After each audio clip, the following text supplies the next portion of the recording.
कि सामंती, मनुवादी और चुटियाधारी ये सब ताड़न के अधिकारी। ताड़न का अर्थ क्या है? हम शिक्षा की बात कर रहे हैं, हम लोग समझाने लोग हैं, हम लोग शिक्षा की ही बात कर रहे हैं। तो भारत का संविधान हमारे जैसे लोगों को ये इजाजत देता है कि इसमें तकलीफ कहाँ कि हम कह रहे हैं इसमें ब्रह्मा विष्णु महेश कोई तो नहीं मानता तो नहीं मानता यार, जबरदस्ती बनवा लोगे क्या? तुम्हारा कबीर इतना महान कैसे?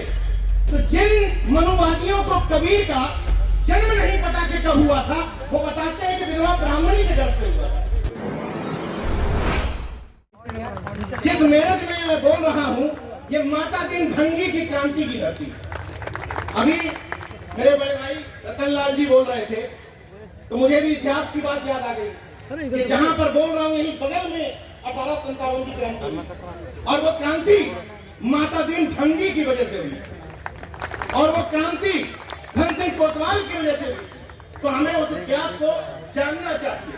ये मैदान इस बात का गवाह है कि हमारे इतिहास को दबाने की कोशिश की गई। तुम्हारा शिवाजी महान कैसे?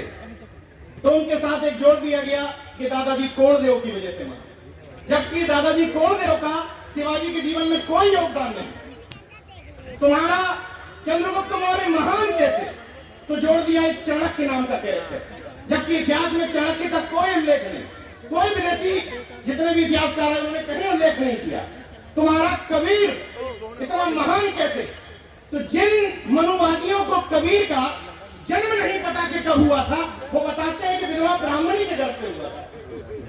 जन्म की तिथि नहीं पता, विधवा ब्राह्मणी के गर्भ से हुआ था ये पता है। इसलिए इतिहास को चुस्त दुरुस्त करने की जरूरत है। और साथ ही साथ ये मेरठ वो धरती है जहां कभी सर छोटू राम की विचारधारा की वजह से चौधरी चरण सिंह और भारतीय किसान यूनियन के लोगों ने कभी नफरतवादी राजनीति को, इशारों में समझिएगा, नफरतवादी एजेंडे को यहां पनपने नहीं दिया था। लेकिन नफरतवादियों ने एक झूठा बहुजनों के बीच में दंगा करवा करके उस यूनिटी को छीनने की कोशिश की। किसान आंदोलन में काफी हद तक वो दूरियां कम हुई हैं। यहां से शपथ लेकर के जाइए कि उन नफरत भारतीयों को पश्चिम उत्तर प्रदेश से उखाड़ फेंकेंगे। इतना तो कम से कम कर सकते हैं। ये बात बिल्कुल सही है कि हम लोग इन मंचों से ये नहीं तय कर सकते कि किसकी सरकार बनेगी किसकी नहीं बनेगी, लेकिन इन मंचों से ये तो तय कर सकते हैं कि हमारे मुद्दों के आधार पर बनेगी, हमारी विचारधारा के आधार पर बनेगी। हम पार्टियां तय नहीं करते, लेकिन ये तो तय कर सकते हैं कि संसद में जाने वाला व्यक्ति अम्बेडकरवादी होगा, संसद में पहुंचने वाला व्यक्ति संविधानवादी होगा। ये तो तय किया जा सकता है। अब छोटे छोटे अनुरोध कर लेता हूं क्योंकि समय बहुत कम है। छोटे छोटे अनुरोधों के साथ बात खत्म करूंगा। कोई बात नहीं करूंगा ये परिवर्तन वो परिवर्तन, यहाँ क्रांति कर दो। छोटे छोटे अनुरोध करता हूँ आप बहुजन समाज के लोगों से। नीचे होगा, नीचे होगा। बहुजन यूनिटी ये जितने भी कार्यक्रम हो रहे हैं, मुझे इनके पीछे पृष्ठभूमि में वजह लगती है बहुजन एकता। तो मैं इसी बहुजन एकता पर बात करूंगा कि आएगी कैसे। अगर इन मंचों से इस बात को इस तौर पर समझिएगा कि एक बहुजन बोल रहा है, अगर किसी और दिशा में ले गए तो फिर आप आलोचना करते रहे।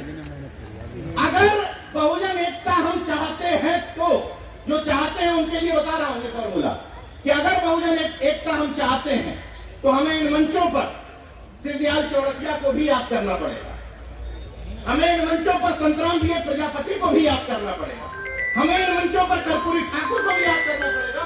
और अगर बाबा साहब को इसलिए याद कर रहे हैं कि उन्होंने 22 प्रतिज्ञाएं दिलवाई थी, तो सम्राट अशोक का कोई योगदान नहीं था क्या? क्यों हमारे नामों में सम्राट अशोक नहीं आते हैं? इस बात को बड़े दिल करके सोचिएगा।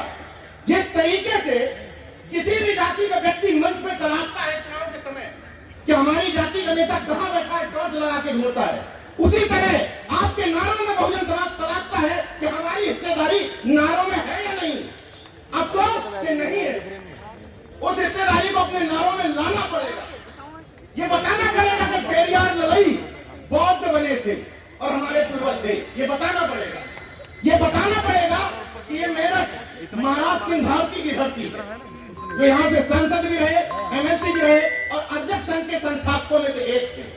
ये बताना पड़ेगा कि महाराज सिंह भारती जाट समाज से आने वाले वो सांसद थे जिन्होंने सदन में आज तक किसी सांसद ने नहीं बोला है। ये बात लेकर के बताना पड़ेगा। महाराज सिंह भारती ने सदन में बोला था कि मेरे मरने के बाद इस सदन में मौन न रखा जाए, क्योंकि मैं आत्मा परमात्मा में भरोसा नहीं रखता। महाराज सिंह भारती ने अपने उनके यहाँ जो इस समय उनके नाती हैं मेरे मित्र हैं मनीष भारती जी, वो कह के गए थे अपनी वसीयत में कि ना मुझे मेरे अस्थि कलशों को कहीं किया जाए, और हाँ एक बात और कह गए थे कि मेरे नाम के आगे स्वर्गीय न लगाया जाए। ये जो डुअल माइंडसेट एजेंडा है ना कि बुद्ध भी रखे रहेंगे सजाने के लिए कि हम बौद्धिस्ट हो गए हैं और बगल में देवी देवता भी चलते रहेंगे, तो ये जो पॉपुलर पॉलिटिक्स वाला एजेंडा है इसको खत्म कर दीजिए। मैं उनसे कहने नहीं जा रहा जो पाखंडी है, उनसे मुझे कोई दिक्कत नहीं है, लेकिन जो ये कह रहे हैं कि हम पाखंडी नहीं है, वो तो कम से कम हाथों से आइडेंटिटी कार्ड काट दो। तो कह रहे हैं कि हम नहीं है, मैं किसी के खिलाफ नहीं बोल रहा हूँ, तुम खुद कहने आए हो कि हम बहुजन हैं। अगर बहुजन हो, अगर बाबा साहब के अनुयायी हो, अगर सम्राट अशोक के अनुयायी हो, तो गले से और हाथों से आइडेंटिटी कार्ड खत्म कर दो। इतना तो किया जा सकता है। और बहुजन एजेंडे के तहत जब मंच से भाषण देने आओ तो तुम्हारे भाषण के 10 मिनट में कोई ये ना समझ पाए कि किस जाति का है। सबसे महत्वपूर्ण बात बता रहा हूं, होता यह है कि अगर मैं मन से 10 मिनट में 5 बार संत गाड़िया का नाम ले रहा हूं तो क्लियर हो जाता है कि ये है, ये नहीं होने देना है। और 35 मिनट में 30 मिनट बाबा साहब को रखोगे, बहुजन यूनिटी नहीं आएगी। 35 मिनट में 30 मिनट इन सबको बताना पड़ेगा, सबको, क्योंकि देश को बनाने में, इस समाज को बनाने में सबका योगदान है। समझो भैया, तब समझोगे ये बात कि हमें बड़ा दिल करके बहुजन एकता बनानी है। ये समझना पड़ेगा कि अपने घरों में क्रॉस करना पड़ेगा कनेक्शन। घर के सामने घुसे और पहली तस्वीर देखते हुए क्लियर हो गया कर्पूरी ठाकुर एक सनाई समाज के घर होगा, ये चेंज करना पड़ेगा। अगर अपने अपने घरों में अपनी अपनी जाति का महापुरुष रखे हो तो इस कार्यक्रमों में आने से कोई फायदा नहीं होगा। बदल दो, 5-6 महापुरुष काम दो। और अपनी जिस कार से इस तरह के बहुजन, शादियों में जा रहा हूं मुझे कोई दिक्कत नहीं, बहुजन एकता के कार्यक्रमों में अगर जा रहे हो और तुम्हारी गाड़ी में 5 सीट में 5 तुम्हारी जाति के बैठे तो तुम बहुजन एकता के दुश्मन हो, कोई इसमें मुझे दो राय नहीं। और अगर तुम्हारी भावना तब जागृत होती है कि आज मेरे महापुरुष, मेरे जाति के महापुरुष की जयंती है, तब मेरी बजाय फड़फड़ाने लगी कि अरे कहीं जयंती नहीं बन रही, तो तुम बहुजन एकता के दुश्मन हो। समय के साथ बदलना पड़ेगा। जो पहले फेज का जागरूक है, पहले फेज का मान लिया कि जाति के नाम पर तुम जागरूक हुए हो, लेकिन कब तक? 1 साल छूट दे दी, जाति के नाम पर जागरूक रहो, 2 साल छूट दे दी, 3 साल छूट दे दी। अरे जो 20-25 साल से अम्बेडकर बात, नमो बुद्धाय, जगदेव बाबू और रामस्वरूप वर्मा की बात कर रहे हैं, तुम तो बदल जाओ। तब तो 1 साल वाले को बताओगे कि तुम चेंज हो जाओ। 25 बताइए, ओबीसी तो मूर्ख था, तो जो होशियार थे, जो 30 साल पहले बाबा साहब को समझ गए थे, वो खटीक में ट्रांसफर क्यों नहीं कर पाए अम्बेडकर बात? वो पासियों में ट्रांसफर क्यों नहीं कर पाए अम्बेडकर बात? हमारी गलती, हम तो मूर्ख थे, हम तो कावड़ हो रहे थे। महत्वपूर्ण सवाल है ये। इसलिए मेरे जैसे व्यक्ति को भी आरएसएस ट्राई करती है, मेरे जैसे व्यक्ति को जो सब कुछ स्पष्ट है, केवल गूगल पे नाम डालिए नीरज भाई पटेल, सब कुछ स्पष्ट हो जाएगा कि क्या हूं। मेरे जैसे व्यक्ति को आरएसएस ट्राई करती है और आप अपने घर के बगल के व्यक्ति को ट्राई नहीं मारते। अरे छोड़ो यार, वो तो पाखंडी। ट्राई मारिए, ट्राई। जितने भी आपके आस पड़ोस लोग रह रहे हैं, बिना ये सोचे हुए कि फलाना तो ये है, ट्राई मारिए। मैं चुनौती दे रहा हूं कि जिन समाजों को आप पाखंडी कहते हैं, उन्हीं समाजों से मैं हजारों अम्बेडकरवादी तैयार कर सकता हूं, मेरा चैलेंज है। और ये कार्यक्रम इस बात का गवाह है। इस सूखी धरती पर ये क्रांति की धरती हुआ करती थी, लेकिन अब ये कहा जाने लगा था कि पश्चिम उत्तर प्रदेश में लोगों के पेट भरे हुए हैं, जमीनें काफी ठीक ठाक हैं, दिल्ली से सटा हुआ है, तो यहाँ के लोग बहुजन मूवमेंट नहीं समझते। सोचिए कि एक व्यक्ति अभी कुछ दिन पहले लखनऊ में कार्यक्रम करने के बाद 3 महीने से यही डेरा डाल दिया, तो भलते सुमित अटन जैसा एक व्यक्ति सीमित संसाधनों के साथ इतना बड़ा आयोजन कर सकता है, तो आप तो यही के हो, आप क्या नहीं कर सकते। तो भंते जी को अगली बार, अभी आप दूसरे जगह का व्यक्ति आपको बुलाया, आइए हम कार्यक्रम करेंगे आपके पूर्वजों पर। अगली बार आप कार्यक्रम करिएगा और इनको बुलाइएगा कि आइए हम कार्यक्रम कर रहे हैं और आपको तब इन कार्यक्रमों की सार्थकता होगी। और एक अंतिम बात के साथ बात खत्म कर दूंगा, क्योंकि बहुत सीनियर लोग बैठे हुए हैं। एक और समस्या है सामाजिक संगठनों के साथ, हम ही हैं। मेरा अनुरोध ये है कि जितने भी सामाजिक संगठन के पुरोधा है वो ये सोचे कि हम ही हैं। बहुत सारे लोग देश में अच्छा काम कर रहे हैं, बहुत सारे लोग, बहुत लोग मंच पर अच्छे वक्ता हैं, बहुत सारे लोगों के पास अपनी अपनी फिलॉसफी है। उस फिलॉसफी में हम भी एक हैं। कोई मृत्यु भोज पे काम कर रहा है, ओके, वेरी गुड। कोई सामाजिक परिवर्तन के काम कर रहा है, कोई बुद्धिज्म पे काम कर रहा है, कोई अम्बेडकर बात पे काम कर रहा है, कोई अर्जक बात पे काम कर रहा है। हमें एक बात समझनी है कि जब सामंती और मनुवादी आपस में खूब लड़ते हैं, लेकिन जब उनको आपके अधिकार छीनने होते हैं बहुजनों के और ओबीसी एससी के, तब एक हो जाते हैं। तो मैं आपसे ये अनुरोध करने आया हूं कि आपस में खूब झगड़ा कर लो, नाली का, खड़ंजा का, सब खूब झगड़ा कर लो, लेकिन जब मंच सजा हो जातिवाद जनगणना को लेकर, जब मंच सजा हो प्रमोशन में रिजर्वेशन को लेकर, जब मंच सजा हो स्कूलों के लिए, विद्यालय के लिए, आरक्षण के लिए, तो भले ही तुम्हारा विरोधी कार्यक्रम कर रहा हो, चुपचाप जाकर के बैठ जाए। मुद्दे पर बैठ जाओ, मुद्दे पर सपोर्ट कर दो, बाकी फिर लड़ो। कह दो भाई तुम्हारा खाना खाने में जाएंगे, इतना बड़ा दिल हम नहीं दिखा सकते, जो प्रैक्टिकल बात कर रहा हूं। लेकिन जब मुद्दों की बात आ जाए तो उस भीड़ में बढ़ाने में शामिल हो जाओ।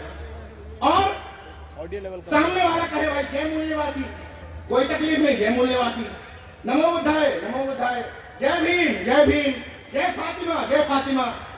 क्या दिक्कत है कि सामने वाला क्या कर रहा है?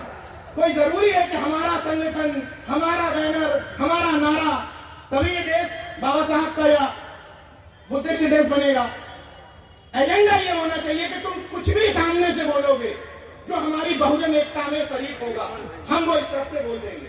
बस नफरत वाला, भ्रुक्ति तान करके दूसरे को चिढ़ाने वाला, सांप्रदायिक ताकत को बढ़ाने वाला जय जय श्री राम नहीं करेंगे। इतना तो तय करना पड़ेगा कि हम इस तरफ हैं और इस तरफ नहीं। और इसीलिए राजेंद्र पाल गौतम जी जिस मंच पर हैं, उस मंच पर बगली में बैठे हैं, तो वहां से थोड़ी सी एनर्जी इस तरफ को आ रही थी, तो एक चीज याद आ गई।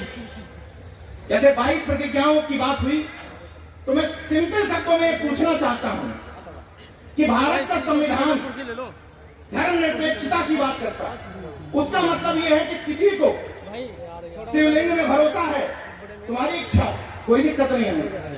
किसी को मस्जिद में भरोसा है, किसी को क्रिश्चियनिटी में भरोसा है, कोई दिक्कत नहीं। किसी को बुद्धिज्म पर भरोसा है। वही भारत का संविधान हमारे जैसे लोगों को ये इजाजत देता है कि इसमें तकलीफ कहाँ है कि हम कह रहे हैं कि मैं ब्रह्मा विष्णु महेश को ईश्वर नहीं मानता। नहीं मानता तो नहीं मानता यार, जबरदस्ती बनवा लोगे क्या? ये तो हमारे व्यक्तिगत विषय है ना, ये तो हमारा निजी विषय है कि हम नहीं मानते। नहीं मानते तो नहीं मानते। उसी तरीके से अभी एक आया कि वो ताड़न का शब्द बदल दिया, खत्म कर रहा हूं। तो हम सब लोगों को उसी ताड़न का अर्थ जो इन्होंने बताया है, उसी ताड़न का अर्थ हम लोगों को भी लागू करते हुए कहना है कि सामंती, मनुवादी और चुटियाधारी ये सब ताड़न के अधिकारी। ताड़न का अर्थ क्या है? बस हम शिक्षा की बात कर रहे हैं, हम लोग समझाने लोग हैं, हम लोग शिक्षा की ही बात कर रहे हैं। तो शिक्षा देना जरूरी है कि नहीं? तुम हमको क्यों लोगे? तुम हमसे बदले में भी लो। इन्हीं शब्दों के साथ बात खत्म करता हूं। नाक छोटी कर लीजिए, दिल बड़ा कर लीजिए, मुद्दों पर एकजुट हो जाइए, यूनिटी को बढ़ाने के लिए क्रॉस कनेक्शन करिए, अंतरजातीय विवाह करिए। जिस तरीके से शिवाजी की मां सीताबाई और उनके पिता शादी होटले में अंतरजातीय विवाह हुआ था, तो शिवाजी जैसी संतान पैदा हुई थी। तो अगर अंतरजातीय विवाह करोगे, बहुजन एकता बनेगी और परम प्रतापी संतान भी जन्म लेगी। अपनी अंतिम शब्दों के साथ बात खत्म करूंगा। बनते जी के शब्द चुराते हुए उनके मुंह से बोल देता, अपने मुंह से बोल रहा हूं उनके शब्द कि अभी तो परिंदे शुमार करना है, फिर हम बताएंगे कि किस किस पे वार करना है। अभी तो परिंदे शुमार करना है, फिर हम बताएंगे कि किस किस पे वार करना है। बड़ा गुरूर है सामंतियों तुझे, मगर हम बुद्धिवादियों को भी जिद है कि दरिया को पार करना है। जय विज्ञान, जय संविधान, नमो बुद्धाय, जय भीम, जय अजत, इनकलाब जिंदाबाद, उल गुलाम जिंदाबाद।